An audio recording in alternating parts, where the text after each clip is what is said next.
Hi, welcome back to Let's Talk About Race, a podcast where we do away with all the yelling and try and get into the deeper details of race and the nuances of race in America. In today's episode, we're talking about being African American versus being Black in America. I'm joined here today with three great guests, Sabeel, Esther, and Boomy. Thank you guys for joining me. Thank you. So quick, I'm just going to have you guys go around the room, say who you are, what country you're from, and again, how you identify racially, be that African American, Black, or however you like to say it. My name is Sabeel Smith-Ahuma. I am from Haiti. I would consider myself Haitian America. I've lived in the U.S. permanently now for about 9 years. My name is Esther. I'm from Nigeria. And before coming to America, I didn't know I was Black or whatever. I was just a Nigerian girl. But in the context of the global definition of race, I'm Black. Yeah, my name is Boomy. I'm also from Nigeria. I would definitely identify as Black, not Black American. Okay. Yeah. And do you think of yourself as primarily, I guess, for all three of you guys, do you think of yourself primarily as Black first, or do you identify more with your nationality, be it like Haitian or Nigerian? Well, I could go on out. It's interesting. It's just like Esther had said that prior to coming to America, I never saw myself as Black. I was just Nigerian. That was it. So that was my identity until I came here, and then I realized, there's an identity that comes before my nationality, and that's being Black. So I was like, okay, I'll go with that. I'm Black. Because that's what it says on every form. Fill out the form. Yeah. I would have to echo what Esther said. I didn't realize I was Black until I moved to America. I was always Haitian, and then being Black just became this kind of first thing. You're first Black, and then you're American. You're first Black, and then you're a woman. You're first Black, and then you're this. Totally. So Yeah, it's funny because even when I introduce myself today, I first say I'm Nigerian. And people who know me from 2-3 years ago, I would say I'm Igbo first before I say I'm Nigerian. And then globally, you would say Black. Okay. And pardon my ignorance, so what you're saying, is that like a subsect within Nigeria, or what is that group? Yeah, that's an ethnic group in Nigeria. Okay. That's always how I would first introduce myself. Okay. Yeah. And that's good. I mean, I imagine, I don't know the statistics, but Nigeria is overwhelmingly Black, right? It's 99.9%. Yeah. So I didn't know if there's any North African groups or whatnot. So do people usually identify that way as within ethnic group in Nigeria, or do they think of themselves as Nigerian first? Within Nigeria, they would identify first with their ethnic groups, and even outside of Nigeria, when you're within a group of Nigerians, you would probably first of all identify with. But once you're outside of that, then it doesn't make any sense to say I'm Yoruba. Nobody cares. Yeah, no one knows what it is. Nobody knows what it is exactly. So it's like identify as being Nigerian when I'm outside of Nigerian space, so to speak. Cool. Well, so the reason I'm asking all these questions is I had a really interesting experience when I first moved to Oakland. I had this cab driver from the Congo, and he told me he didn't stop for Black people, which I just it was the first time I kind of encountered something like that, and I was like, on a spectrum of color, he was very dark skinned, and so for him to say I'm not stopping for Black people, the irony seemed really high, and I actually encountered that with it. I always love talking to cab drivers, learn a lot of different cultures, but it's not the first time that wasn't the last time I encountered it. I've actually encountered a few Black drivers from different countries outside America who have this kind of weird racism towards American Blacks, and I'd never actually thought of that divide.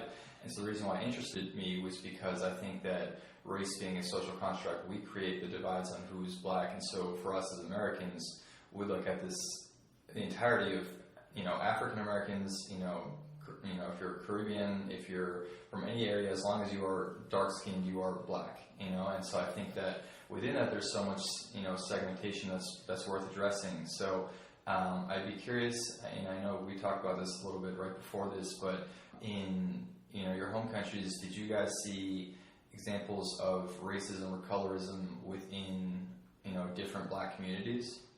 I will say that while Haiti was the first Black country to gain its independence, I've always known a Black president. Obama was not my first Black president. Colorism is a prevalent issue there because lighter skin is seen as a lot more sophisticated, better, lighter, brighter. all of that. And we even encounter in our society a lot of skin bleaching because of that mentality. Very, very common in Haiti for skin bleaching. So growing up, I did experience it, but it's also tied with classism, that how it appears is really, really different than how you would witness it in the U.S. I think in the U.S., colorism that I've experienced here has really been tied to, if you go as far back as slave, there's like the house slaves and the field slaves, and the house slaves were typically lighter, and all of that. So the colorism here is really, really tied to that. In Haiti, it's just tied to the people that tend to be more well-off, people that tend to be seen as higher socially, tend to be fairer skin. Okay, and is that the kind of thing would say that someone who's a higher, class, lighter-skinned Haitian citizen, if they married a darker Haitian, would that be the thing that there would still be that kind of like, oh, don't do that? Depending who their family is. Okay. So that's why I said that colorism exists, but it's also tied by your social class and who your family, like growing up, if you go somewhere, they'll ask you, oh, c'est la fille de tel, you're whose daughter? Oh, okay. So that's questions that you would get. Old school. Esther, Bumi, do you guys have any examples? Well, at home, definitely you would be considered more beautiful if you're a lighter skin. Even within different ethnicities, like in Igbo land, which is my ethnic group, right? The fair ladies will be like, Omali Chanwa, Chalocha, they're so fair and bright and beautiful, right? So within my society as well, yeah. But it's completely different from what I see here. Okay. I think it's a larger scale here, and it's a lot of pressure on like kids who grew up here, and throughout their life, they're told that the lighter skinned people around them are, the smartest or whatever. They're better than they are. So that's different. I don't feel like even I stay in America, I don't feel any white skinned person is better than me, right? But then at home, I know that the lighter skinned people I consider more beautiful, but that didn't affect me so much as I would say colorism in America affects black people. Yeah. But I'm glad I didn't grow up here. I'm glad I grew up with a sense of, I feel very confident in myself. I don't feel inferior to anyone. Like at home, my challenge was being as good as the boys, right? Yeah. But here, you have to be as good as the white people or whatever. That's really, I think it's really, Esther did bring up something that's very interesting. And listening to the example from Haiti is that how colorism manifests itself in Nigeria seems to be different from how for yours it's a social, so it builds on, there's a social component to that, and it determines your social class. In Nigeria, it's not so much that, it's very gender based. So when we're talking about colorism, it's usually colorism for the perspective of women. Women are more desirable if they're lighter. For men, it's not, those distinctions hardly come into play. If you're a lighter skinned guy or a darker skinned guy, it really doesn't make any difference. But it's when you're talking about female relationships, it's like if you're lighter skinned, you're obviously more desirable. And of course, it's understandable because we didn't have the mixing. You had when we were colonized, you didn't have that level of mixing that you had in smaller countries or you had here in America with the slaves and the slave masters. The case of the United States is absolutely fascinating to me because my perception of colorism was never class-based. It was always in the context of desirability, and desirability from a woman's perspective is how a woman is viewed in Nigerian society. That's where colorism comes to play. Okay, thank you guys for sharing. So what about with respect to the example I provided with the cab driver from the Congo? Have you guys ever experienced either from your relatives or any example where you have seen like a distinction or any sort of like discrimination against American blacks versus blacks from your home country? Dad, sorry, I'm gonna put you out here. My dad, when it comes to like the fake colored hair weave, all of those different things, those are attributes that he has put to the Black American, like the African American person. Yeah. And so there's some stuff like the talking. And it's not their fault because that's what they see on TV is how they're talked, how they're perceived. So the media also plays a role in how people in Haiti or from other countries perceive the Black American person. So that cab driver probably thought, oh, in the media they typically show that either Black people are going to rob you or they're not going to pay their fare. There's all of these negative attributes that they're tied to. That's probably where he was like, ooh, I don't really stop for that because I'm protecting myself. Yeah. Any examples from either of you two? It's crazy that you say that because I have to say it's because of the way African Americans have been portrayed, right? They're seen as thugs, especially the men, right? Yeah. And it has created this view of them, even from people who don't live in America these days. They will see African Americans as, criminals or people who are out there to hurt them.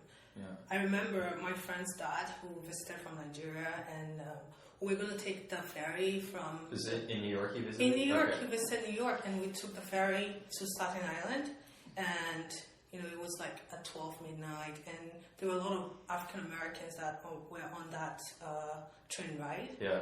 And his conversation, he basically told us to go towards the other end where there are no all these people because he's scared of them. And because that's the story that he's been told. And that's the same, I would say, for so many people. So let me ask you, where does that come from? I know Sabine talked about coming out of media. Is this word of mouth, urban tales? Where do you feel like the general perception of African Americans, how do Nigerians ingest that? Where does that come from? That comes from the shows, TV shows that they watch, right? Think about any American TV shows. It's probably airing in so many other countries, right? And they see that view of this group of people in America and they believe it 100%. Because there's no reason for them to question it. They don't have other sources to tell them, there might be a different way to take a look at this, right? So, can you think of any shows that you remember? Anyone here growing up? Think about Scare Street or something. It's it's a crime show. It's like a reality show. The one where they go into prison. They go to different prisons, and most of those prisons are predominantly you see Black people, African Americans, or this other show I was watching one time. It's just it's mostly in Texas, and they go and maybe there's a crime scene, and it's always drug related, and they show this African American guy who's the guy who got killed, and then you trace it back to his friends who are part of this gang, and you see a lot of those shows. They travel; they don't just end in America. They travel to the rest of the world.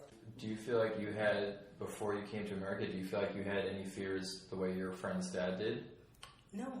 And I would say that's because I grew up in a very poor place at home. We didn't have TVs that you could stream American channels, right? So I have to say, before my whole planned trip to America, I didn't even know about the slave trade. That's how ignorant I was, right? And people who were from poor areas like I did, they don't know anything like this. And so for me, it was until I came to this country and lived here for a few years that I actually saw, the horrors of being Black in this country. I find that interesting. I grew up listening to gangster rap. This was the era of DMX, Ja Rule, and those so that message. And this was in Nigeria. I didn't come to the US until I was 18 for college. And this was the portrayal of the African American guy. And this was what. But the irony was that this was what we wanted to be. We enjoyed that music. You enjoyed listening to Ja Rule's new album dropped. You ran to get it. The Rough Riders, DMX, all that, they came out. So I grew up in that time when gangster rap was coming up. And that was the perception of what it meant to be African American. And, then people would come with stories from, they're coming back, visiting Nigeria. They come with stories of, these African Americans, you don't want to be like them. They're just in the ghetto. They kill, rob each other. Weren't you just saying that you thought the whole like the DMX gangster appeal was cool? That's something you wanted to be? Yeah, that's what I'm saying. It's the irony of that really, it really strikes me now that we wanted to be that, but in many ways we didn't want to be associated with the people who did that. We wanted to be it in ourselves. I don't know if that makes any sense. Like, I wanted to be a cool gangster, but I didn't necessarily want to be associated with people.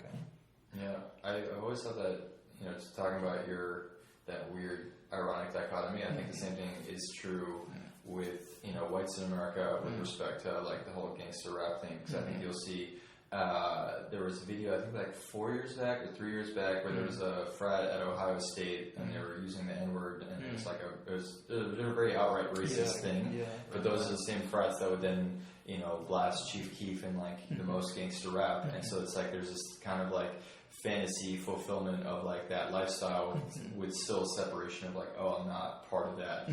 So it's interesting that you still experience that, as a black person in Nigeria, thousands of miles away. I'd also like to say that, but apart from those, but shows like Martin, Family Matters, the one with LL Cool J, I can't remember the name, those traveled as well. Like, I grew up watching those shows, but I think it's important to note that even with those shows, I mean, you still had that narrative of, like, the narrative of African Americans kind of drowned out the positive influences that those shows might have had. So you came to America in high school first, and Esther and Bumi, you guys came at 18 each? I came at 20.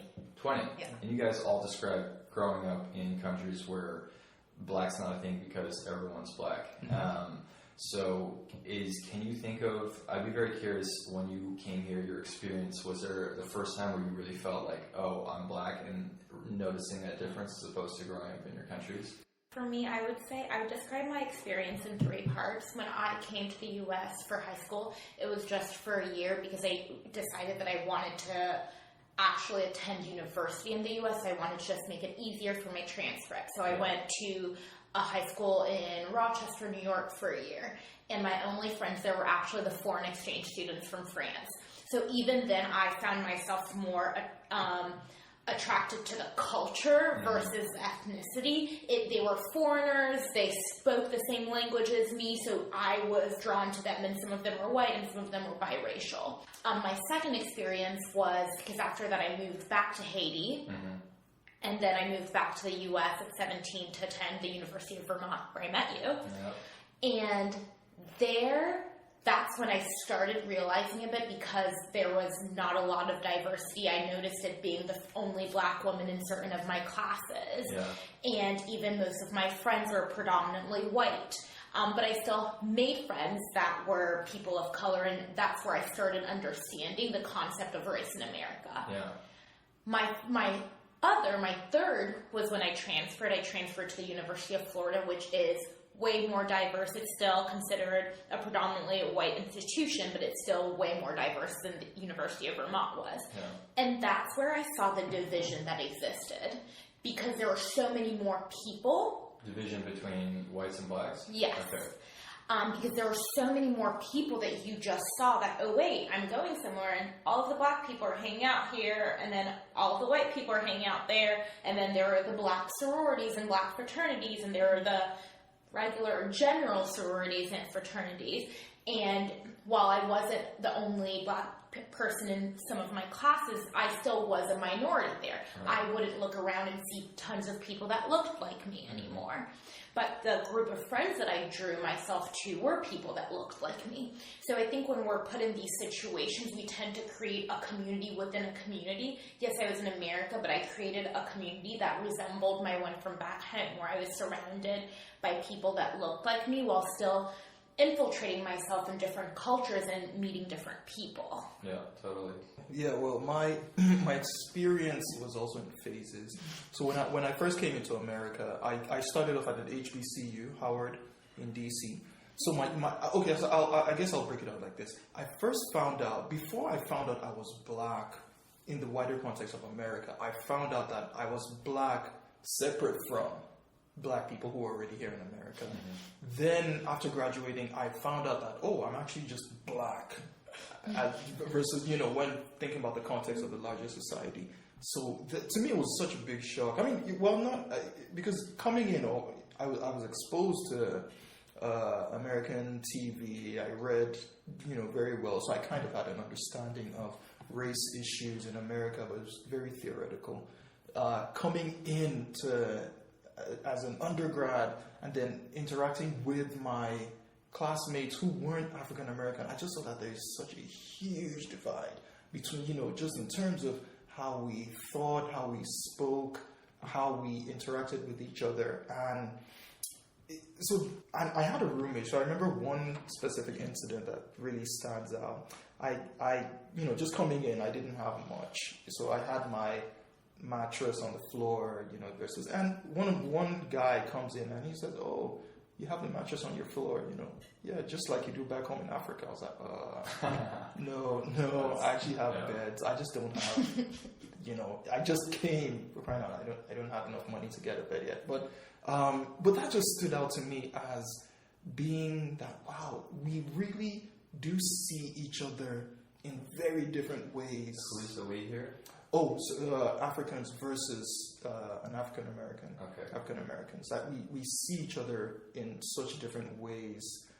Esther could probably. I want to add to that, Please honestly, do. because I went to HBCU as well, and one conversation I had that changed my view of life. They basically were angry at me because back in the day, it was my ancestors that sold them as slaves. So that was huge.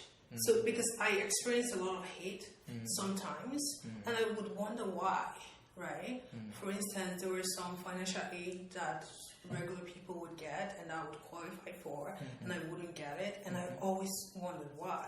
I would go to the financial aid office and they would talk to me differently, right? And there's another lady who's like African American, and she'll be welcomed, and they would embrace her, but they wouldn't do the same with me. And I said, we are all black. Why was I seen differently?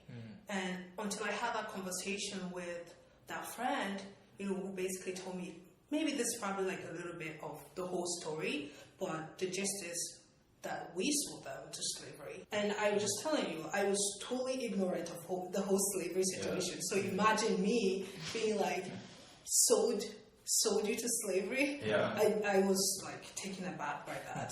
And from then onwards, my whole perception of this whole story, I started to see that it's bigger than me. It's bigger than I could take. So it takes time for an African like me to begin to understand what they have gone through. And I will say that's what's made me a lot more empathetic, because my experience of America has been a lot more different than you guys, because even before I moved here permanently, I would vacation here and then go back home. So I always had some ties to it. When I moved here, one thing I did realize was the anger that existed among the black community, and I really couldn't understand that. You didn't have that same anger? I did not. I did not have, and it's the same whenever I meet someone of a different race. I give you the benefit of the doubt until you give me a reason not to, whereas a lot of members of the black community tend to be on more offense, where they assume the worst until someone gives you a reason to assume the best. So do all three of you guys, it sounds like in general, feel that the animosity from African Americans towards the general white population seems higher than what you guys experienced as immigrants to this country from black countries? But yeah, I mean that definitely was also my experience. That the anger that I saw, you're coming to an HBCU and they're not shoving, but they're telling you all these things, and there's all these black consciousness, black rights movements. Who's they telling you? I keep generalizing. It's so if the institutions, being from the HBCU institution, so you have groups within campus. It's even in one of our courses, freshman seminar, many of the conversations that we had were focused on the history of black people in America, the emancipation, and we coming in, or maybe I'll speak for myself, me personally coming in and getting all this information, and the only thing that I could think of, which now that I look back, and I think this is pretty bad, was that the only thing I could think of was that, why don't you just get your act together? I mean, you're coming to America. Everything here works. Roads, there's electricity, you can set up your business without any 24-hour electricity. Thank you. 24-hour electricity. You can get up in the middle of the night and do anything. So to me, I was like, why can't you guys look at this opportunity and just pull yourself up by the bootstraps and, just get going with life instead of complaining all the time? And I'm hoping I don't fall into a trap here, but I'm thinking that's one of the predominant mindsets that many Africans have when they come to America and they see everything that they see, and they look at the African Americans in the ghettos and it's like, well, you guys, why don't you guys just pull yourself up by the bootstraps, go to school, get a good education? Because that's how we Africans conceptualize making it in America. It's interesting you bring that up, because I actually was looking at some stats earlier, and so when you have conversations, I think right now the majority of overt racism, which is I hate all black people uniformly, I think that's mostly gone. It will always exist to some degree, but I think a lot more of it is more of a subtle subconscious racism, which I think is again due to a lot of, if you look at the statistics on African Americans, tend to be much poorer, much higher crime rates, and I think that there's a lot of reasons for that, and I think that complexity is one of the things that people ignore. But what's interesting is when you look at the stats on black immigrant families, particularly from Nigeria, but in general, their graduation rates from college are about double of African Americans. It's higher than the national average. And so I'm curious, do you guys think that, because people are always talking about, okay, why do these discrepancies exist? So do you, when you see those things, when you hear that, do you think that, per Esther's point, is this a matter of this social indoctrination where, African Americans have been indoctrinated with a mindset that holds them back, or do you think that it's still a very overt racism that is uniformly against everyone of a black skin tone? I think it has to do with the institutional racism that exists in this country, because one thing that education to me is really, really important. And when I look at Haiti and our illiteracy rates, all of that, it's terrible. So one of my opinions when I came here and I saw, oh my gosh, people can get free education up until high school here. And I grew up in a place where I saw people that couldn't even read or write, couldn't even read their name, did not have access to the most basic level of education because they could not afford it. Yeah. And then I came here and I saw, wait, you guys have that and you still don't do anything with it? But then, now with my 9 years of experience here, I realized, wait, this kid is supposed to focus on school when they're in either a single parent household or both of their parents don't even make a livable wage and they have to worry about paying the water, electricity, the mortgage. They have all of those things. And then when that kid does get the opportunity to go to school, who's going to be at home actually giving the kids, helping them do their homework, making sure that they actually understood if that parent starting off doesn't even have that basic level of education? It's this kind of ongoing cycle that sometimes you see those success stories. You see people like Oprah that didn't have the best beginning, but she's now, I think, correct me if I'm wrong, a billionaire.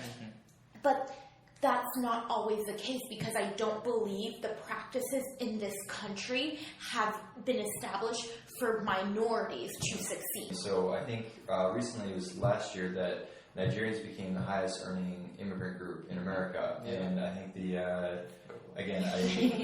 by graduation rate, it is very interesting to see there is a stark difference between African immigrants and African Americans. So you guys coming from Nigeria, what do you guys think is the reason for that? So I'll tell you how it is at home. You have a lot of students who want to go to school, who want to be the best they can, lawyers, whatever, and you have limited amount of universities, and the universities, you pay however amount of money to go to those schools. Or you have the exams that you have to write, and only certain amount of people pass those exams. And of all the people who pass the exam, let's say we have 10 people who pass the exams, only about 3 of them get to go to school. And you take from that society the brightest minds. I tell you, the people from Nigeria who come to America are one of the smartest people in Nigeria, because they are the ones that have access to those scholarship information at the U.S. Embassy, or they have parents who are able to provide them with all the resources they need. You take those bright people and send them to America. Tell me they're not going to take advantage of every opportunity they have That's a here. great point. So you think it's like a selection bias almost? You're the people that are most primed for success. Absolutely, there's an absolute. It's completely unfair to even compare Nigerian interactions here in the States versus African Americans here in the States, because you're getting. I mean, maybe not even like Esther raised a fantastic point, that a very general point is that the people who are coming here from any other African country tend to have something that sets them apart from the rest of the population back home, either in terms of money, or they're just better educated, or they have this tenacity that I have to get out of the situation I'm in. Either way, there's something that sets them apart from the general population back home. And I'm glad that Esther raised up that point, which is very important. It's not fair to make that comparison. When you guys do like the applications for college or testing or anything, I feel like in general I see it's either like Black/African American, right? There's a designation. Do you guys think there should be a delineation for between African American and African from another country?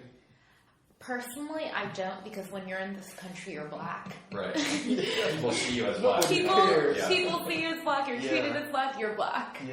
Yeah. So. Yeah, I mean, generally, I'm fine with just saying black or African American. But sometimes, if there's a space for other, I just click other. Okay. Because sometimes I want to see African. I do want to see that, Yeah. make that distinction. I'm African. I'm black. That's fine. That's why when I see black, I'll just say black, right? But I'm not African American. Okay. I'm So either it's black just or African. If it's just African American, then you will put other. Yes. Okay. Because So I'm black. Yeah. Okay, so you think that black is appropriate, but African American again is too No, not I'm not specific. African American. Yeah. I'm black or African. But you see, that's interesting that a Nigerian American is also technically an African-American. Right. A Haitian American, I mean, we're technically African-American. So that's why I find that distinction to be very problematic, because people have different ways of defining what it means to be African-American. Yeah. Is it right to hyphenate and say, oh, I'm Dominican-American, but you're all African, so technically we're African-American. Part of why I think this is really interesting is because, like Phil said, when a person looks at you, they're not like a sociologist, they're not listening for your accent, they look at you, you're black, right? So there is no, nuance between a racist opinion of a black person. You're all black skinned. At the same time, I do think that there is, I don't know if there's really any other example I can think of, maybe Native Americans, but like as far as a centuries-long institutionalized oppression, African Americans have a very different experience than I think any other group you could look at in America. And so I think that's part of why I think it deserves its own acknowledgement, because when you look at, let's take Seville's example for when she's talking about, school, and when you have someone whose, grandparents were killed, or they're separated, their businesses were burned down. It's like, how do you realistically expect that person to succeed after like 5 generations of having their family torn apart, their resources taken? So I think that a lot of times where I get frustrated when I talk to people who, again, I think don't have overt racism so much as an ignorance and they don't understand. They're like, well, I go to the bad parts of town, they say, and it's like, it's all black, and the black neighborhoods are bad, and it's like, I think you're ignoring a lot of, the court systems, the way the highways were built. Like, there's so much redlining. Exactly. There's so much of the reason why that exists that people are unaware of. And I think that, so then when people are like, look at, Nigerians, and people will use that example, like, look, Nigerians are doing fine. There's no, racism isn't alive in America. And I think that that's a very superficial understanding of how racism has worked historically. Yeah. And so I think that that's, for me, one of the points that I hope to try and highlight is that racism is not just a matter of looking at someone and saying, you're black, I don't like you. It's a legacy to contend with. Oh, there's also something that is that I'm wondering if you guys could also comment on, is that the experience of Africans with racism versus African Americans with racism. My experience personally has been that we Africans tend to be less sensitive towards racism from other non-black groups than, if a white person did something to you, the first reaction, that I'll speak for myself, my first reaction wasn't necessarily, oh, it's because I'm black. It's usually, oh, well, that guy just doesn't know what he's talking about, as opposed to, say, an African American who might say, well, I think he reacted to me that way because I'm black. And I think that's also important. Like, the culture that we're coming with plays a very strong shielding factor against racism, against our perceptions and experiences with racism. So I don't know if it's something that anybody else has experienced. I will say for me it varies. I'd say in the beginning when I first moved here, it did, and people could just say I was naive to it, or I didn't pay attention to it because I didn't go into a situation immediately thinking that. After a few years here, and especially in the environment we're living in now, it's made me question people, because things that before I would have probably glanced over, I read a little bit more into it. I remember, because before moving to New York, I've lived in Atlanta, Georgia for 3 years. And I was talking to one of my colleagues. I was interning, and I was talking to one of my colleagues, and we were talking about where we wanted to live. And she told me that, well, she can't live in downtown Atlanta because she's blonde, and that she has to be a lot more careful as to where she lives. And 4 or 5 years ago, I probably would have been like, oh, okay. But for me, the fact that she had to specifically say that being blonde in Atlanta, she had to be more careful as to where she lived. Right. It's as if she felt that her race was more endangered in certain areas, or there were certain environments where she couldn't live in, that probably me, I should be fine with it. Right. And when I tried to have a conversation about it, she did not understand it at all. So that actually helped reinforce my point that she was just ignorant. That for her, being blonde in Atlanta, she had to be more careful than me as a black woman. Right. I'm curious, do you think about where you're going to settle down? Yeah. Do you think it'll be America, or do you think it'll be Haiti? It'll probably be America, but I don't want my kids to be raised here. I'm thinking about that, so I'm like, I had never considered that point, but one thing I have heard is, for a lot of like the anger, so one of the things I care a lot about is like when people get mad about the kneeling in the anthem, which I think is like, how could you possibly get mad about that? But I think the thing is, when you're an African American, you don't have another home. Like, this is your country. So when you experience that racism, it has more of like a visceral, like, I'm not even welcome in my own home. Whereas that's why I'm curious, like, I don't know if for you, this is a departure from Nigeria and then you will return there and this is for an education. So that's what I'm curious about when we're talking about that shielding. It's like, I have a home where I don't have to experience this. Whereas like an African American, they can't go anywhere. Like, this is where they're from, this is their home, and so that they can't escape that. And so I can totally understand that being much more of a visceral reaction. Yeah. The thing is, when you're growing up, right, the first, 10 years of your life, 15 years of your life, right, determines a lot of how you see yourself. Do you see yourself as confident? Do you see yourself as, have a sense of worth, right? And if you grew up in America, you were told constantly that you're, if you're black in America, you're less than the white guy in America, right? Versus someone like me who grew up, my parents think I'm the best child they have. My whole community adores me. They think I'm a celebrity at home, by the way. Yeah, versus, growing up here. It's so different. Yeah. So that's why when someone is racist to me, in the past, I wouldn't even notice it. I didn't even pay attention to that because you can't make me feel uncomfortable about myself. I'm too good. Like, seriously, I feel that way. I have this strong sense of pride about myself that nothing can shake, right? Yeah. And that's why there are some times that I feel, if I have a kid, just like you, I wouldn't want them to grow up in America. Because those first, years of their lives are so important that I don't want them to feel inferior to anyone. I think that's all I have for today. I really appreciate you guys coming. I think one of the things I'm doing, so this podcast is called Let's Talk About Race, and I think that these conversations are the best way to break through those stereotypes and misunderstandings. So one thing I like to ask my guests, if you were to leave everybody listening here with one idea or one step forward for how to improve race relations, and you can interpret it how you want, be it representation of Nigeria, representation of African Americans, the distinction, whatever you feel, if there's one thing you could do to help move that conversation forward, what would you ask people to do?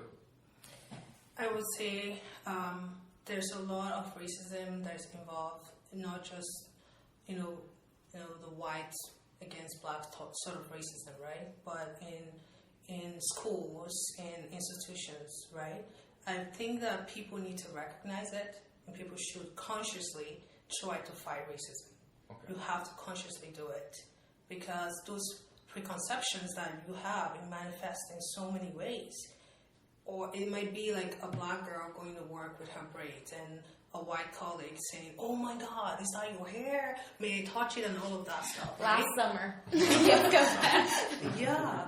So we have to consciously try to fight those instincts, that comes up. And I know there's a lot of white people today that wouldn't think they're racist, but if some of the things they do, it's viewed as racism. So you have to consciously try to fight those instincts, I would say. Yeah. I would say don't be afraid or nervous to have those conversations. What we want is understanding and empathy, as much as not you just putting on a poster and going to protest. Try to have those scary understanding, because a lot can happen when two people or more decide to have conversations about these taboo topics. You can't know or fix or improve anything if you don't talk about it or acknowledge it, like Esther said. Yeah, I agree.